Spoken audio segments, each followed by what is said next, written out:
If you are an empath who finds yourself easily manipulated by the emotions of others, by the pain of others, and find it incredibly difficult to accept anyone's suffering around you, therefore you bend your will to suit others and concede where it's not ultimately for the highest good to do so, this rainbow gem, remember your bullshit barriers and fuck off fences, is an invitation for you to practice being discerning with your energy. It literally means be aware of people's BS, their belief system, which can otherwise be seen as bullshit.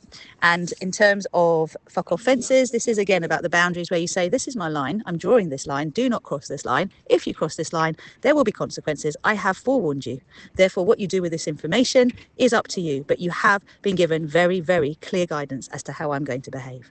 It is very difficult for those of us who feel the emotions of others and know that it's only hurt people that hurt other people to actually take a stand, to draw a line in the sand and to say no more of this, to resist the kind of behaviour that would be evil prevailing because good people do nothing.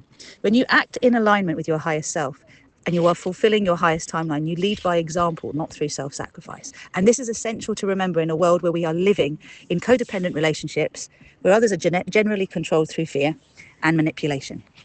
So whatever's going on in your world presently, this rainbow gem is an invitation for you to basically step into courage, to transmute fear into passion for change, same with anger, and to practice the divine human principles, divine leadership principles of accountability, transparency, integrity, compassion, forgiveness, and discernment.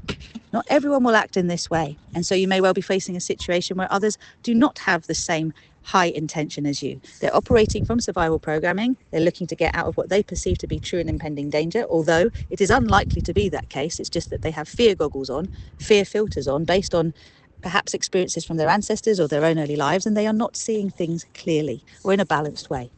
It is important that you hold the line. It is important that you draw the line. It is important that you allow yourself to consider what is in the best interest of everyone, including you. You are not at the bottom of the pile. This is not a time where everyone else gets to eat and you go starving.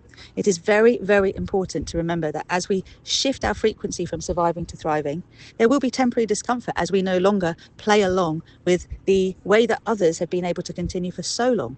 And we take a stand, and we trust in our innate authority, which is what you're being called to do. So whatever situation you're facing, remember that if your heartstrings are being pulled, it is important to center yourself, to deal with your own emotions around the situation, to come into neutrality, and to take the bird's eye view so you can look at what could benefit everyone and to allow the win-win-win to be pursued. So you have been invited now to allow yourself to be the one that perhaps isn't so popular in the short term, and to call it for what you see it when you know you are coming from a place that is intending the very best for all.